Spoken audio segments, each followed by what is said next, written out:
Bismillahirrahmanirrahim. Assalamualaikum warahmatullahi wabarakatuh. Nama saya Ali Fernaldi, NPM 2017051044. Dari kelas C ingin menjelaskan tugas 12 TBA Teori Bahasa Otomata pada materi Pusdan Otomata atau PDA. Pertama, definisi PDA, di mana PDA adalah mesin otomata dari TBBK yang diimplementasikan dengan stack sehingga hanya terdapat operasi push dan pop. Stack atau tumpukan itu adalah suatu struktur data yang menggunakan prinsip LIFO atau last in first out. Sebuah stack selalu memiliki top of stack dari elemen-elemen stack itu yang akan masuk ke dalam stack dengan metode push dan akan keluar dari stack dengan metode pop.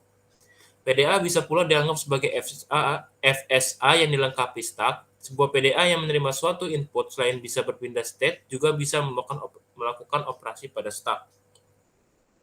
Kondisi atau konfigurasi PDA pada suatu saat akan dinyatakan dengan stack dan stack.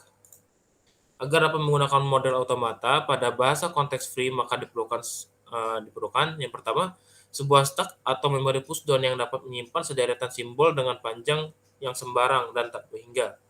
Selama proses pembacaan simbol pada stack, simbol teratas pada sebuah stack PDA memiliki kemungkinan sebagai berikut. Yang pertama, stack tidak dapat dirubah atau simbol pada stack teratas akan dihapus. Bisa kita sebut dengan pop dan digantikan dengan simbol yang lain atau bisa disebut dengan push. Juga ada kemungkinan stack tidak dapat dibaca. Yang kedua, jenis transisi PDA, di mana jenis transisi PDA yang pertama dengan memakai simbol input. Simbol input bergantung pada simbol input, simbol pada top stack dan state terdapat sejumlah pilihan yang mungkin.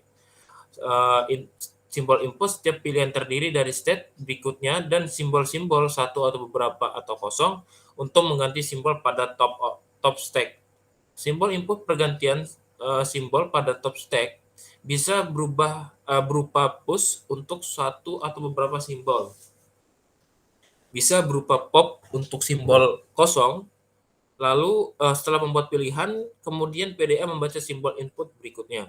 Lalu yang kedua ada disebut transisi epsilon, di mana mirip dengan pertama kecuali pengecualiannya itu dilakukan tanpa membaca input. Transisi ini memungkinkan PDA memanipulasi isi stack atau berpindah state tanpa membaca simbol input. Yang ketiga, definisi formal PDA, di mana ada 7 tuple, yaitu M, itu key, sigma, lalu null, lalu tanda segitiga SFZ, di mana key itu adalah himpunan state, lalu sigma itu himpunan simbol input, lalu tool itu simbol-simbol tumpukan atau stack, lalu segitiga ini fungsi transisinya, lalu S ini ada state awal, lalu F ini himpunan final state, lalu Z ini simbol awal tumpukan atau top of stack.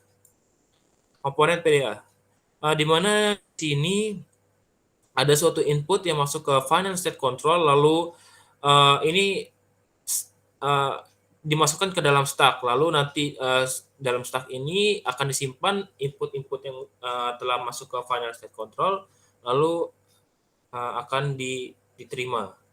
Final state control membaca input satu simbol pada suatu waktu.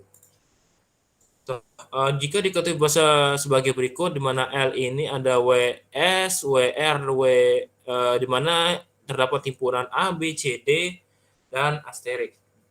Di mana sigma ini berisi A, B, C, D, dan S. Pusdown Automata akan mengenal sebuah bahasa dengan cara sebagai berikut. Sebuah word W dibaca dari kiri ke kanan. Sebuah automata memiliki dua buah state. Yang pertama, state awal itu menyimpan bagian pertama dari word. Lalu state yang kedua itu mengecek bagian kedua dari word. Langkah-langkahnya yaitu state 1, selama simbol S belum dibaca, masukkan push simbol kapital huruf besar untuk setiap simbol yang akan dibaca ke dalam stack. Di mana A kecil menjadi A besar, lalu B menjadi B besar, B kecil menjadi B besar, dan seterusnya.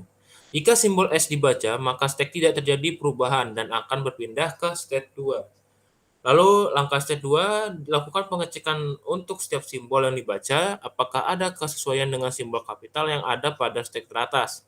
Jika ada simbol kapital ini harus dihapus pop dari stack teratas.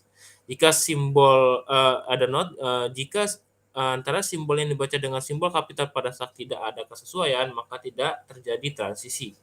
Pushdown otomata akan melakukan blok dari word tidak bisa diterima. Jika pada step 2 selalu terjadi kesesuaian antara simbol yang dibaca dengan simbol kapital pada stack teratas, maka simbol terbawah dari stack akan dihapus dan di pushdown otomata akan menerima word tersebut ketika stack telah kosong.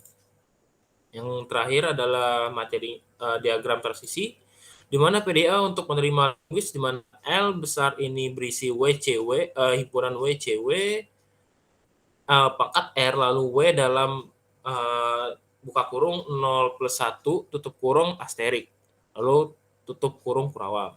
Dengan empty stack adalah sebagai berikut, di mana M ini berisi himpunan kurung buka kurung kurung kurawal Q1, Q2, lalu kurung kurawal, 0, 1, C kecil, lalu kurung kurawal MBH, lalu koma transisi, lalu Q1, lalu M, dan himpunan kosong. Di sini ada di mana transisi ini definisikan sebagai berikut. Saya akan membacakannya 1 sampai 3 saja, yang seterusnya bisa dibaca sendiri ya. Di mana yang pertama transisi Q1, 0, M itu menjadi Q1, B, M. Lalu yang kedua, transisi kedua yaitu Q1, 0, B menjadi Q1, BB. Lalu yang ketiga itu transisi Q1, 0, H menjadi Q1, B, H. Dan seterusnya. Lalu ada diagram transisi untuk PDA tersebut, di mana di sini ada final state awal ya benar Q1. Lalu nanti setelah diproses di dalam Q1 ini lalu dioper menuju ke final state terakhir atau Q2 ini. Mungkin sekian dari saya. Apabila saya ada salah kata, saya maaf. Wabillahi taufiq wal hidayah. Assalamualaikum warahmatullahi wabarakatuh.